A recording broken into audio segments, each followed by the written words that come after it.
الرحيم الحمد لله رب العالمين والصلاة والسلام على سيد الأنبياء والمرسلين أما بعد فأعوذ بالله من الشيطان الرجيم بسم الله الرحمن الرحيم قال الله تبارك وتعالى في القرآن المجيد والفرقان الحميد سبحان الذي أسرى بعبده ليلا من المسجد الحرام إلى المسجد الأقصى صدق الله العظيم وقال الله تبارك وتعالى في شان حبيبه مخبرا وآمرا إن الله وملائكته يصلون على النبي يا أيها الذين آمنوا صلوا عليه وسلموا تسليما پڑھیے الصلاة والسلام علیک یا رسول اللہ وعلى آلك وأصحابك يا حبيب الله الصلاة والسلام عليك يا رحمة للعالمين وعلى آلك وأصحابك يا خاتم النبيين الله رب محمد صلى عليه وسلم ونحن عباد محمد صلى عليه وسلم. نہایت ہی مبارکباد کے مستحق ہیں، نہایت ہی محترم جناب علی حسن مدنی صاحب اور ان کے والد محترم جناب خالد صاحب اور ان کے اہل خانہ کہ جنہوں نے نبی آخر الزمان صلی اللہ تعالی علیہ وسلم کے معراج کی خوشی کے اندر محفل پاک کا اہتمام کیا. اللہ تبارک و تعالیٰ کی بارگاہ کے اندر دعا ہے اللہ تبارک و تعالیٰ ہم سب کی حاضری کو قبول فرمائے اور اللہ تبارک و تعالیٰ اس محفل پاک کو ہمارے لیے ذریعہ نجات بنائے. اللہ تبارک و تعالیٰ بالخصوص ہمارے علی حسن بھائی کے گھر پر بالعموم سب کے گھروں پر اپنی خاص رحمتوں اور برکتوں کا نزول فرمائے.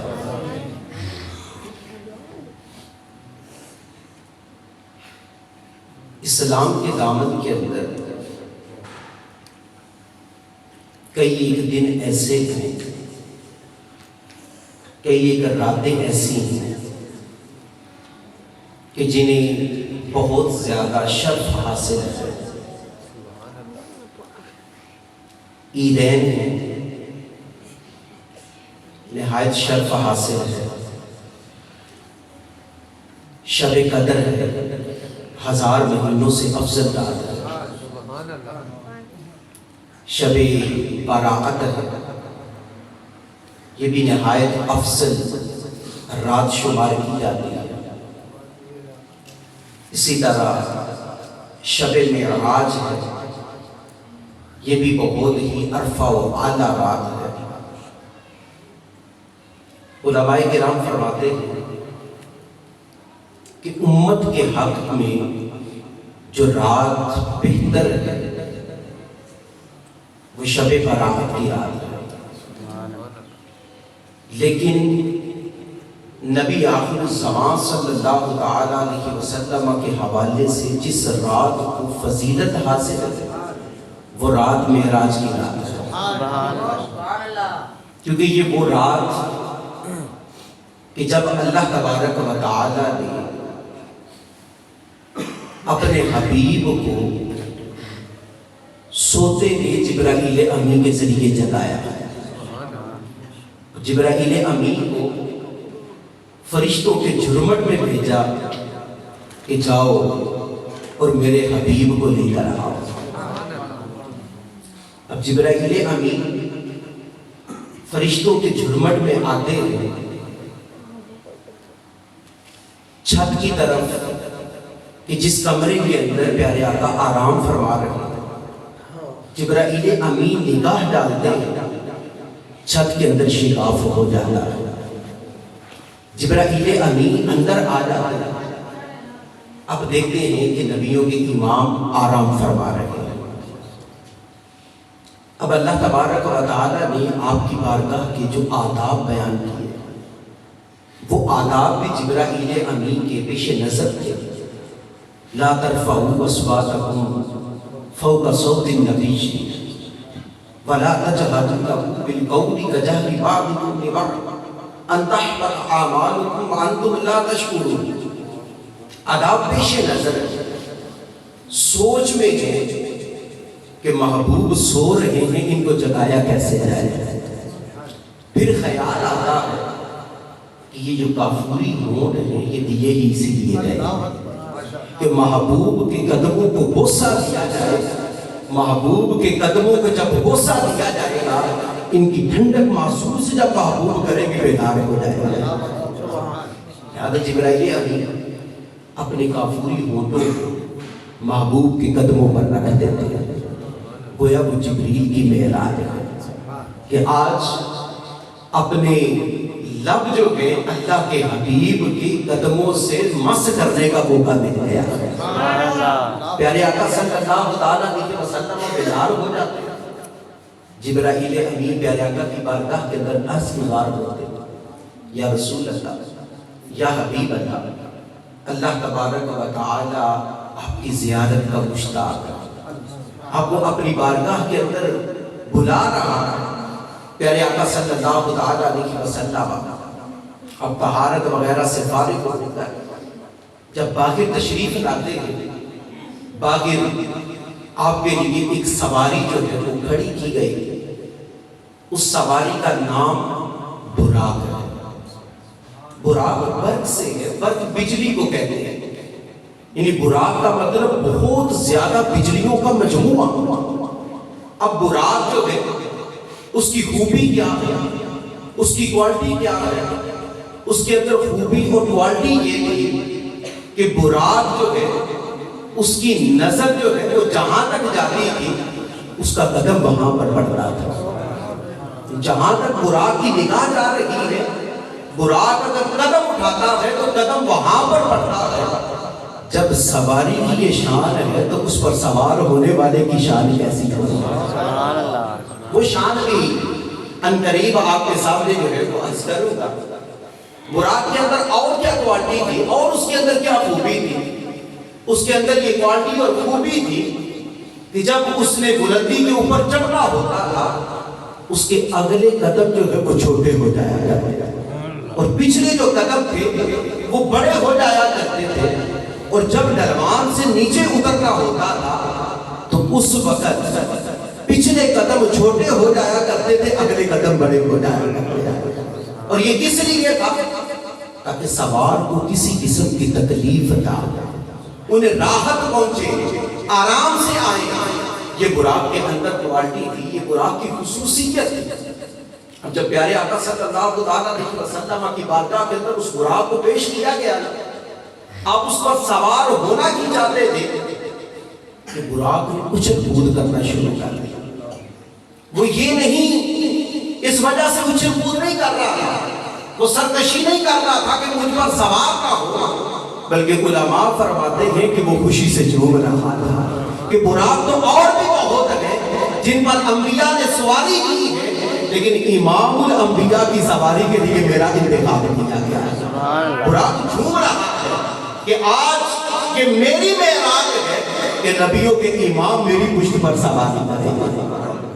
جبرائیل امین جب اس کی اچھل کود کو دیکھتے ہیں تو آگے بڑھتے ہیں اس کے کان پہ کہتے ہیں اے براق تجھے حیا نہیں آتی نبیوں کے امام تجھ پر سوار ہونے لگے اور تو اچھل کود رہا ہے۔ اتنا کہنا تھا کہ براق جو ہے وہ شرم کے مارے سکڑ جاتا ہے اور بالکل جو ہے وہ ساکت ہو جاتا ہے۔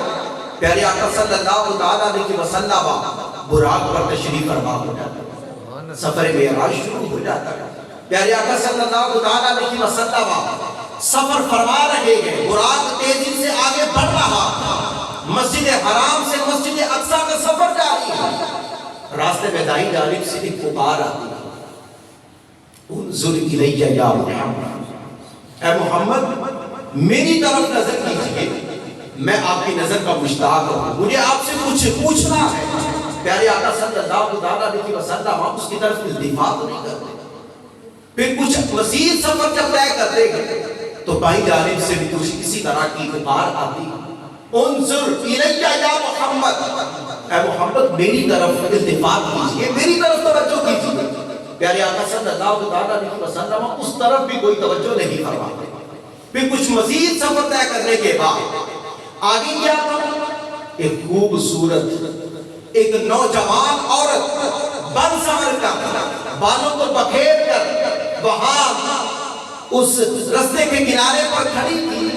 پیارے آقا صلی اللہ علیہ وسلم سے وہ بھی کچھ اسی طرح کی عرض کرتی کہ میری طرف توجہ کیجئے، میں بھی آپ کی توجہ کی طالب ہوں۔ پیارے آقا صلی اللہ علیہ وسلم اس کی طرف بھی کوئی توجہ نہیں کرتے، اپنے سفر کو جاری رکھتے ہیں۔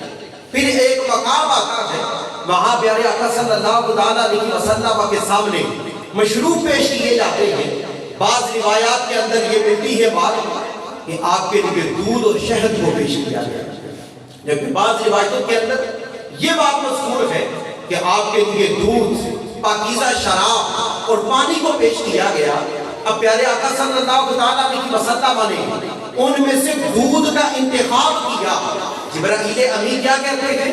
یا رسول اللہ صلی اللہ علیہ وسلم، آپ اگر پاکیزہ شراب کو اختیار کر لیتے آپ کی امت گمراہ ہو جاتی، اور اگر آپ پانی کو اختیار کر لیتے آپ کی امت غرق کر دی جاتی، لیکن آپ نے دودھ کو اختیار کر کے فطرت کو قبول کر لیا، دودھ کو اختیار کر کے فطرت کو قبول کر لیا۔ اور ساتھ ہی جبرائیل امین کہتے ہیں یا رسول اللہ صلی اللہ علیہ وسلم، رستے میں آپ نے کچھ سنا، کچھ دیکھا؟ پیارے آقا صلی اللہ علیہ وسلم ارشاد فرماتے ہیں کہ رستے کے اندر میں نے اپنے دائیں جانب سے بھی ایک پکار سنی تھی، اپنے بائیں جانب سے بھی ایک پکار سنی تھی۔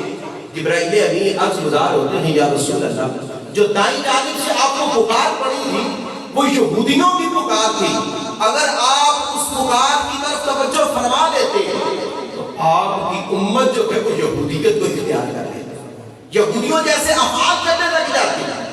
اور جو آپ کو بائیں جانب سے پکار پڑی تھی اگر آپ اس کو اختیار کر لیتے، اس کی طرف توجہ کر لیتے تو آپ کی امت جو ہے وہ نصرانی ہو جاتی ہے، کیونکہ وہ نصارہ کی پکار ہے۔ اور آپ کے سامنے سج دھج کر جو عورت کھڑی تھی وہ دنیا تھی، اگر آپ اس کی طرف توجہ فرماتے تو آپ کی امت آخرت کو چھوڑ کر دنیا کی فکر میں ہی لگی رہتی۔ تو پیارے آقا صلی اللہ علیہ وسلم کی ہم پر نوازشات دیکھیے کہ آپ نے یہودیت کی طرف بھی التفات نہیں کیا، نصرانیت کی طرف بھی التفات نہیں کیا، دنیا کی طرف بھی التفات نہیں کیا، ان کی طرف التفات نہ کر کے گویا آپ نے ہم پر احسان کیا، ہمیں جو ہے وہ نصرانیت سے بھی بچا لیا، ہمیں یہودیت سے بھی بچا لیا، اور ہمیں کامل طور پر دنیا کے اندر غافل ہونے سے بھی بچا لیا، اور دودھ کو اختیار کر کے اپنے فطرت کو قبول کر لیا۔ پیارے آقا صلی اللہ علیہ وسلم ارشاد فرماتے ہیں کہ سفر جاری تھا، راستے کے اندر ایک مقام پر جو ہے جبرائیل امین نے رکنے کے لیے کہا کہ یا رسول اللہ یہاں ٹھہرنا۔ میں نے کہا اے جبریل یہاں کیوں ٹھہرنا ہے، بتا کیا؟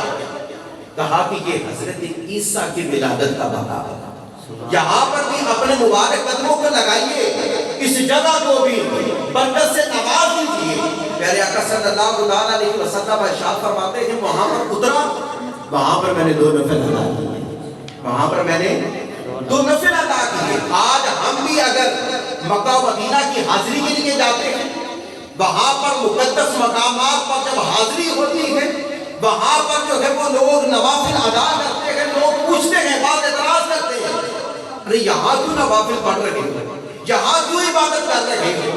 ان کو بتایا جاتا ہے یہاں نبیوں کے امام جو ہے وہ تشریف فرما ہے، یہاں انہوں نے قیام کیا تھا، یہ غار حرا ہے، یہ غار ثور ہے، یہ فلاں مقام ہے، یہ فلاں مقام ہے۔ تو جس جگہ پر اللہ کے پیاروں کو ان کے قدم لگے ہو، وہاں پیارے آقا نے نماز ادا کر کے گویا ہماری تعلیم فرما دی کہ جہاں اللہ کے محبوب بندوں نے وقت گزارا ہو، جہاں ان کے قدم لگے ہو، اس جگہ پر جا کر بھی نوافل ادا کرنے چاہیے، اس جگہ پر بھی جا کر نوافل ادا کرنے چاہیے۔ پیارے آقا صلی اللہ علیہ وسلم، آپ نے رستے کے اندر اور بھی بہت سے مشاہدات کیے، سفر جو ہے وہ جاری رہا، بلاخر پیارے آقا صلی اللہ علیہ وسلم مسجد اقصی جو ہے وہ پہنچ جاتے ہیں۔ اب مسجد اقصی کے اندر حضرت آدم علیہ نبینا علیہ الصلوۃ والسلام سے لے کر حضرت عیسیٰ روح اللہ تک جتنے بھی انبیاء اور رسول گزر چکے تھے، وہ سارے کے سارے امام الانبیاء کے استقبال کے لیے پیارے آقا صلی اللہ علیہ وسلم وہاں پہنچتے ہیں۔ جبرائیل امین اپنی انگلی سے دروازے کے ساتھ جو ہے وہ سوراخ کر دیتے ہیں اور وہاں پر براق کو باندھا جاتا ہے۔ پیارے آقا صلی اللہ علیہ وسلم مسجد اقصی کے اندر تشریف لے جاتے ہیں، وہاں انبیاء اور رسل صفے بنائے کھڑے ہیں۔ حضرت سلیمان علیہ السلام جنہوں نے مسجد اقصی کو تعمیر کیا، وہ بھی وہاں پر موجود ہیں۔ دیگر انبیاء کرام علیہ السلام جو ان کے بعد مبعوث کیے گئے، جنہوں نے وہاں پر لوگوں کی امامت کی تھی، وہ بھی وہاں پر موجود ہیں۔ صفے بنائے انبیاء اور رسل کھڑے ہیں۔ اب دیکھنا یہ ہے ان کی امامت کون کرتا ہے؟ کیونکہ جو مسجد کا پیش امام ہوتا ہے، جو مسجد کے اندر امامت کرتا ہے، اس کی اجازت کے بغیر کسی اور کو آگے کھڑے نہیں ہونا چاہیے۔ یہ امام کے جو ہے وہ آداب میں سے ایک آداب ہے۔ تو وہاں پر کئی ایک انبیاء نے، کئی ایک رسولوں نے وہاں پر امامت کی ہے، وہاں پر لوگوں کو نماز پڑھائی گئی۔ اب سارے اس انتظار میں ہیں کہ اب دیکھیں کس کو آگے کیا جاتا ہے۔ جبرائیل امین آگے بڑھتے ہیں، پیارے آقا کے ہاتھ سے پکڑ کر آپ کو مصلی امامت پر کھڑے کر دیتے ہیں۔ اس لیے اعلیٰ حضرت رحمت اللہ تعالیٰ نے اب کیا فرماتے ہیں؟ نماز اقصی میں تھا یہی سے ایا ہمانا اول و آخر کہ دست بستہ ہے پیچھے حاضر جو سلطنت آگے کر گئے۔ سبحان اللہ۔ یعنی پیارے آقا صلی اللہ علیہ وسلم آپ کا ایک لقب اول بھی ہے، ایک لقب آپ کا آخر بھی ہے، آپ سب سے پہلے بھی ہیں، سب سے بعد بھی ہیں۔ یہ اول و آخر کا معنی کیا ہے؟ آخر کا معنی تو یہ کہ آپ تمام انبیاء اور رسولوں میں سے سب سے آخر کے اندر مبعوث کیے گئے۔ اول کا معنی کیا ہے؟ اول کا ایک معنی تو وہی ہے کہ جو حضرت جابر رضی اللہ تعالیٰ عنہ نے پیارے آقا سے سوال کیا تھا کہ یا رسول اللہ سب سے پہلے کس چیز کو پیدا کیا گیا؟ پیارے آقا صلی اللہ علیہ وسلم نے ارشاد فرمایا کہ اے جابر سب سے پہلے اللہ تبارک و تعالیٰ نے اپنے نور سے تیرے نبی کو نور کو پیدا کیا، اپنے نور سے تیرے نبی کو، نبی کے نور کو پیدا کیا۔ اور دوسرا اول کا معنی یہ ہے کہ اب پہلے کے جتنے بھی انبیاء اور رسول ہیں وہ سارے کے سارے مقتدی بن کر پیچھے کھڑے ہیں اور امام الانبیاء آگے مصلی امامت پر ان کی امامت فرما رہے ہیں۔ یہ اول معنی تو نماز اقصی میں تھا یہی سے ایام مانا اول و آخر کہ دست بستہ ہے پیچھے حاضر جو سلطنت آگے کر گئے۔ پیارے آقا صلی اللہ علیہ وسلم نے وہاں انبیاء اور رسول کی امامت کروائی۔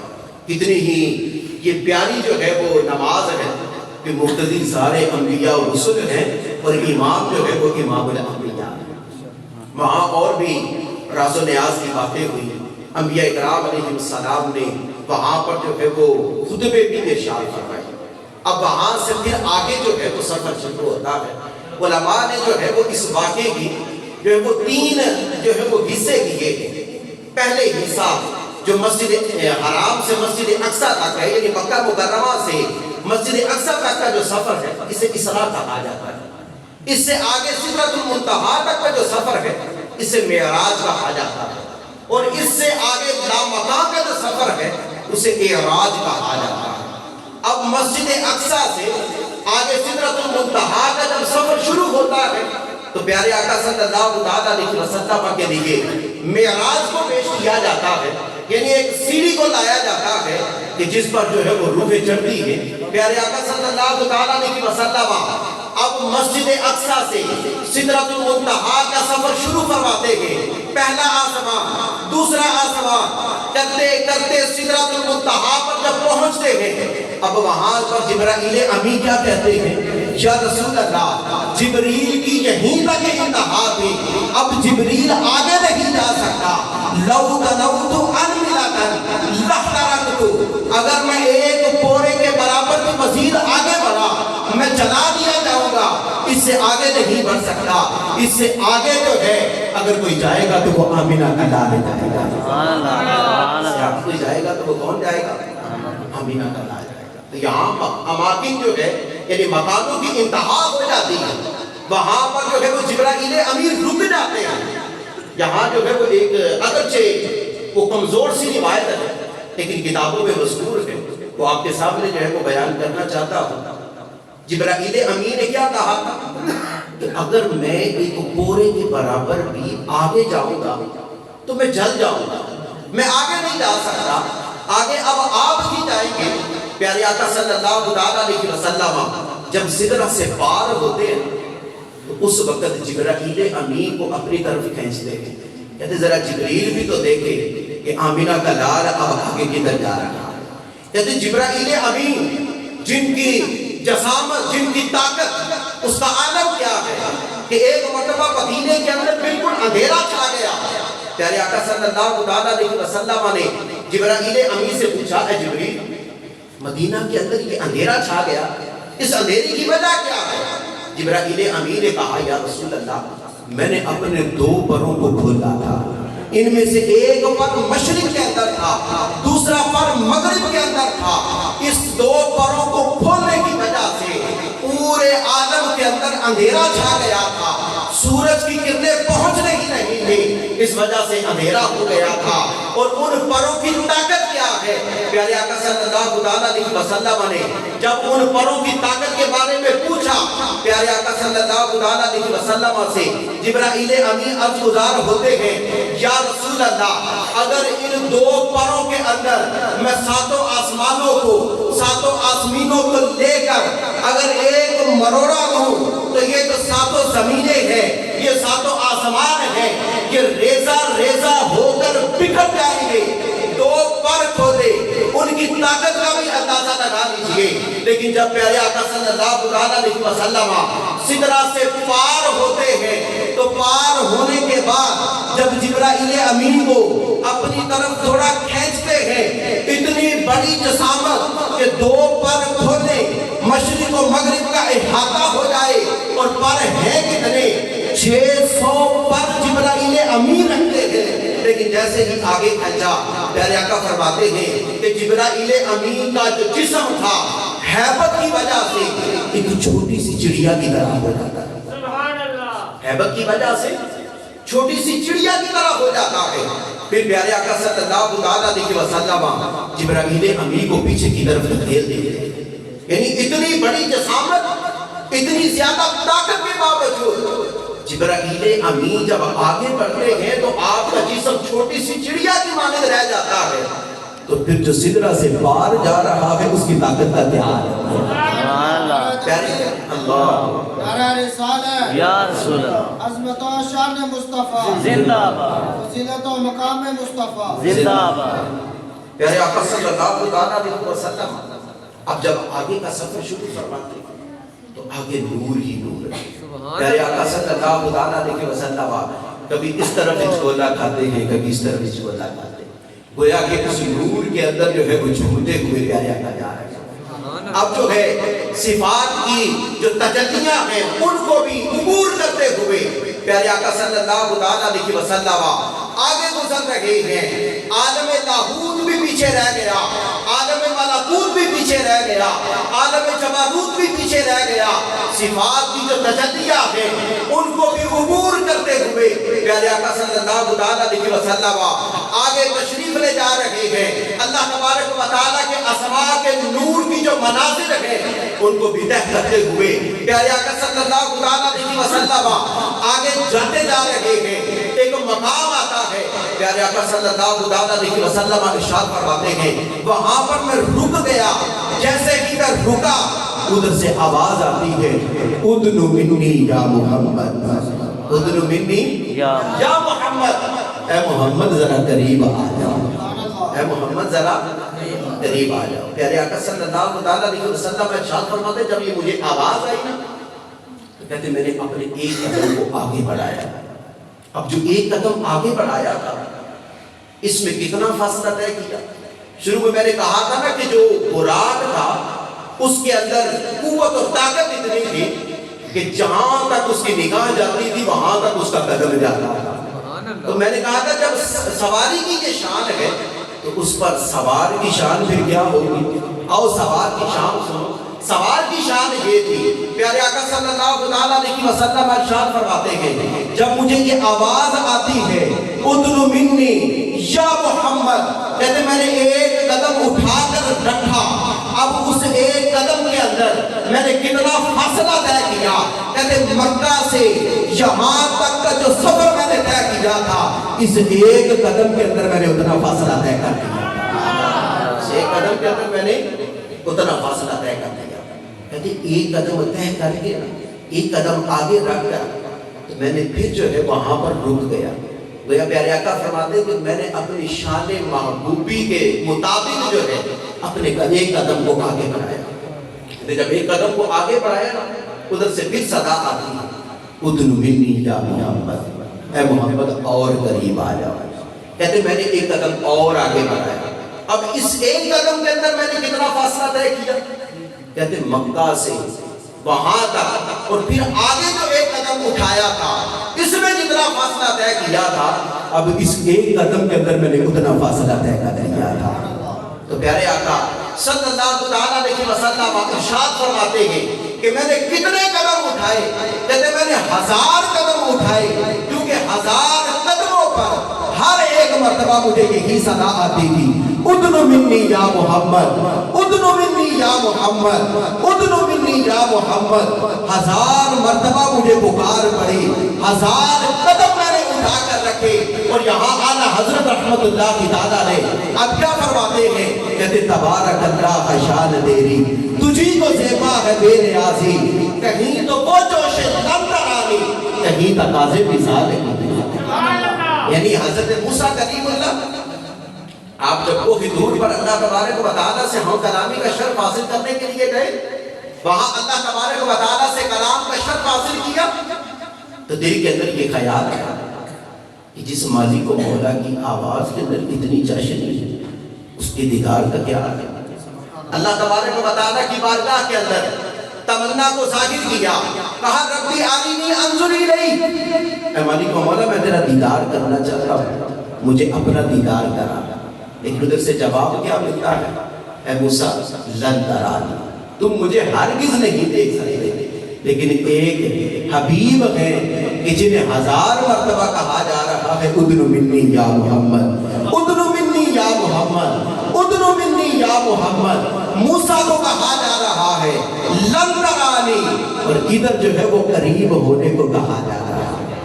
حضرت موسیٰ کلیم اللہ علیہ نبینا علیہ السلام آپ نے جب یہ تقاضا کیا اللہ کی بارگاہ میں التجا کی ربی آرینی انظر الیک, جواب تو یہ ملا لن ترانی.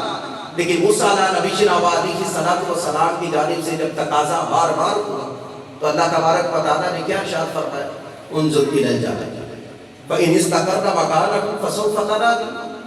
اے موسیٰ اس پہاڑ کی طرف دیکھو, اگر یہ پہاڑ اپنی جگہ پر قائم رہا اور تم بھی چلو کتاب لا سکے فسوف ترانی, پھر تم مجھے عنقریب دیکھ لو. اب اللہ تبارک و تعالیٰ نے موسیٰ علیہ السلام کی ذات پر نہیں بلکہ پہاڑ پر اپنی صفاتی تجلی, ذاتی نہیں, صفاتی تجلی کے کروڑویں حصے کا پرتاؤ اس پہاڑ پر ڈالا، وہاں سے وہ عکس جو ہے وہ منعکس ہو کر موسیٰ نبی جناب علیہ السلام پر پڑا۔ قرآن گواہ ہے، خر موسیٰ صاعقہ، فرمایا وہ پہاڑ بھی ریزہ ریزہ ہو گیا، اور موسیٰ نبی جناب علیہ السلام بھی صفاتی تجلی کے کروڑویں حصے کا پرتاؤ جو پہاڑ پر پڑا تھا منعکس ہو کر حضرت موسیٰ کلیم اللہ پر پڑا تھا، اس کی تاب نہ لا سکے، بے ہوش ہو کر زمین پر تشریف لے کر آ گئے۔ ایک پیارے آقا صلی اللہ علیہ وسلم کی ذات ہے، آپ فرماتے ہیں کہ 1000 مرتبہ مجھے یہ پکار اپنی ادن منی یا محمد، کہتے میں نے 1000 قدم اٹھا کر رکھے، 1000 قدموں کے بعد اب میرا چلنا تو نام کا تھا، میرا بڑھنا تو نام کا تھا، فدنا، اب میں تو رک گیا تھا، وہ ذات میرے قریب ہوئی، وہ ذات میرے قریب ہوئی، کتنا قریب ہوئی، کہتے فدنا فتدلا وقان قاب قوسین او ادنا، وہ ذات اتنا قریب ہوئی، اتنا قریب ہوئی، اتنا قریب ہوئی، جتنا کہ دو کمانوں کا آپس میں فاصلہ ہوگا۔ او ادنا، او جو ہے عربی گرامر کے اندر یہ شک کے لیے آتا ہے، جس طرح ہم کہتے ہیں نا یا یہ یا وہ، یعنی اور جو او آر انگلش کے اندر جو ہے وہ آر استعمال کیا جاتا ہے، اردو کے اندر ہم یا کہتے ہیں، اسی طرح عربی کے اندر او ہوتا ہے، تو یہاں یہ او شک کے لیے نہیں ہے بلکہ یہاں او بل کے معنی ہے۔ پیارے آقا صلی اللہ علیہ وسلم نے ارشاد فرمایا، بخاری کی حدیث مبارکہ ہے، کہا کہ دو کمانوں کے درمیان جتنا فاصلہ ہے اتنا وہ ذات قریب ہوئی، بلکہ اس سے بھی جو ہے وہ کم فاصلہ تھا، بلکہ اس سے بھی کیا تھا؟ کم فاصلہ تھا۔ تو اللہ تبارک و تعالیٰ نے اپنے محبوب کو اپنے رحمت کی آغوش کے اندر لے لیا، اپنے قرب کی آغوش میں لے لیا، پھر وہاں راز و نیاز کی باتیں کیا ہوئی یہ کون جانے کہ وہاں پر باتیں کیا ہوئی، ہمیں تو اتنا پتا چلا اللہ تبارک و تعالیٰ کے حبیب نے فرمایا کہ میں نے اپنے سر کی آنکھوں سے اپنے رب کا دیدار کیا، اپنے سر کی آنکھوں سے اپنے رب کا دیدار کیا، اور وہ دیدار تھا کتنی دیر کا؟ موسیٰ نبی جناب علیہ السلام، آپ تو صفاتی تجلی کے کروڑویں حصے کا پرتاؤ پہاڑ پر پڑتے ہوئے دیکھ کر بھی تاب نہ لا سکے تھے، بے ہوش ہو کر زمین پر تشریف لے آئے تھے۔ مفسرین فرماتے ہیں کہ 18,000 سال تک، کتنے ہزار سال تک؟ 18,000 سالوں تک پیارے آقا صلی اللہ علیہ وسلم اللہ تبارک و تعالیٰ کی صفاتی نہیں ذاتی تجلیوں کے اندر کو رہے۔ اب دیکھا کیسے؟ نہ تو آنکھ جھپکی نہ حد سے بڑی، نہ ہی آنکھ جھپکی نہ ہی حد سے بڑی۔ ایسا نہیں ہے کہ آنکھیں بہت زیادہ کھول کر دیکھیں، ایسا بھی نہیں ہوا، اور نہ ہی آنکھوں کو جھپکا ہے، بلکہ ٹکی بات کر اپنے رب کی ذاتی تجلیوں کے اندر کو رہے۔ موسیٰ کلیم اللہ نبی جناب علیہ السلام، آپ نے اپنے رب کی صفاتی تجلی کے کروڑویں حصے کا پرتاؤ پہاڑ پر پڑتے ہوئے دیکھا تھا، تاب نہ لا سکے تھے، بے ہوش ہو کر زمین پر تشریف لے کر آ گئے۔ اس کے بعد آپ کی نظر کو کیا کمال ملا؟ اس کے بعد آپ کی نظر کو یہ کمال ملا تھا کہ 30 میل کے فاصلے پر سیاہ رات کے اندر سیاہ پہاڑ کے اوپر کالے رنگ کی چونٹی کو چلتے ہوئے دیکھ لیا کرتے۔ یہ موسیٰ نبی جناب علیہ السلام کی نظر کو کمال مل گیا، تو پھر اس کی نظر کا کیا عدم ہوتا ہے جو 18,000 سالوں تک ذاتی تجلیوں کے اندر گم رہے۔ اس لیے پیارے آقا صلی اللہ علیہ وسلم نے کیا ارشاد فرمایا؟ انی ارا ما لا ترون واسمع ما لا تسمعون، میں وہ دیکھتا ہوں جو تم نہیں دیکھتے، میں وہ سنتا ہوں جو تم نہیں سنتے، وہ دیکھتا ہوں جو تم نہیں دیکھتے، میں وہ سنتا ہوں جو تم نہیں سنتے۔ پیارے آقا صلی اللہ علیہ وسلم 18,000 کا صفاتی ذاتی تجلیوں کے اندر گم رہے، اور وہاں سے امت کے لیے کیا لے کر آئے؟ ہم لوگوں کے لیے کیا لے کر آئے؟ میرے لیے کیا لے کر آئے؟ آپ لوگوں کے لیے کیا لے کر آئے؟ وہاں سے ہمارے لیے نمازوں کا تحفہ لے کر آئے، اور وہ نمازیں تھی کتنی؟ 50 نمازیں. کتنی نمازیں تھیں؟ 50 نمازیں. لیکن جب واپسی حضرت موسیٰ کلیم اللہ پر آسمانوں پر ملاقات ہوئی تو حضرت موسیٰ کیا کہتے ہیں؟ یا رسول اللہ اپنے رب کی بارگاہ کے اندر واپس جائیے اور جا کر اللہ تبارک و تعالیٰ کی بارگاہ میں کمی کا سوال کیجیے، کیونکہ آپ کی امت 50 نہیں پڑھ سکے گی. آپ کی امت 50 نہیں پڑھ سکے گی. اور پیارے آقا صلی اللہ علیہ وسلم دوبارہ اللہ کی بارگاہ میں حاضر ہوتے ہیں. 5 نمازیں کام ہو جاتی ہیں، 45 رہ جاتی ہیں. پھر موسیٰ کلیم اللہ کو کہتے ہیں کہ واپس جائیے، آپ کی امت اتنی بھی نہیں پڑھ سکتی. پھر 5 کم ہو جاتی ہیں، کرتے کرتے کرتے کرتے 5 رہ جاتی ہیں. ہر مرتبہ 5 کم ہوتی جاتی ہیں، 5 رہ جاتے ہیں. ادھر سے اللہ تبارک و تعالیٰ کی بارگاہ سے کیا آواز آتی ہے؟ اللہ تبارک و تعالیٰ ارشاد فرماتا ہے کہ ہمارے کلمات جو ہے وہ تبدیل نہیں ہوتے. لا تبدیل علی کلمات، ہمارے کلمات تبدیل نہیں ہوتے. اب رہ تو 5 گئی ہے، لیکن آپ کا جو امتی 5 پڑھے گا ثواب اسے 50 کا نہیں ملے گا. ثواب اسے کتنے کا ملے گا؟ 50 کا ملے گا. اب یہاں جو ہے میں جو سمجھدار افراد ہیں ان سے صرف سوال کرنا چاہتا ہوں کہ اگر آپ سے یہ کہہ دیا جائے کہ جناب آپ نے 1 مہینہ کام کرنا ہے، لیکن آپ کو جو تنخواہ ملے گی وہ 5 مہینوں کی ملے گی. کتنے مہینوں کی ملے گی؟ 5 مہینوں کی ملے گی. تو میرے سوا مطلب میرے سمیت میں خود بھی جو ہے وہ اس کی طرف بڑا کیچڑ چلا جاؤں گا کہ جناب 1 مہینہ کام اور جو ہے وہ تنخواہ اجرت جو ہے وہ 5 مہینوں کی. تو ہم سب جو ہے وہ خوشی خوشی 1 مہینہ جو ہے وہ کام کریں گے. کیوں؟ کہ جناب اجرت جو ہے وہ 5 مہینوں کی ملتی ہے. جب ہم اس دنیا داری کے معاملے میں ان چیزوں کی طرف بھاگتے ہیں کہ جہاں ہمیں فائدہ نظر آتا ہے تو یہ اخروی اعتبار سے، اور پھر وہ چیز نماز کہ جو پیارے آقا صلی اللہ علیہ وسلم کو معراج کی رات امت کے لیے تحفہ دیا گیا، جس کے بارے میں پیارے آقا نے فرمایا کہ نماز میں میری آنکھوں کی ٹھنڈک ہے، اس سے میں اگر دور بھاگوں تو یہ میری بدبختی نہیں ہے تو پھر اور کیا ہے. پیارے آقا صلی اللہ علیہ وسلم کو نماز سے کتنی محبت تھی. آپ فرماتے ہیں کہ جب بھی مجھے کوئی پریشانی لاحق ہوتی تھی تو میں نماز کے اندر مشغول ہو جایا کرتا تھا. پیارے آقا صلی اللہ علیہ وسلم کی عبادت کے حوالے سے یہ منقول ہے کہ راتوں کو اٹھ اٹھ کر جو ہے وہ عبادت کیا کرتے تھے. کتنی دیر قیام کیا کرتے تھے، اور میں اتنی دیر قیام کیا کرتے تھے کہ آپ کے مبارک قدموں کے اندر ورم آ جایا کرتا تھا. آپ کی بارگاہ کے اندر عرض کی گئی یا رسول اللہ اتنی عبادت نہ کیا کرے.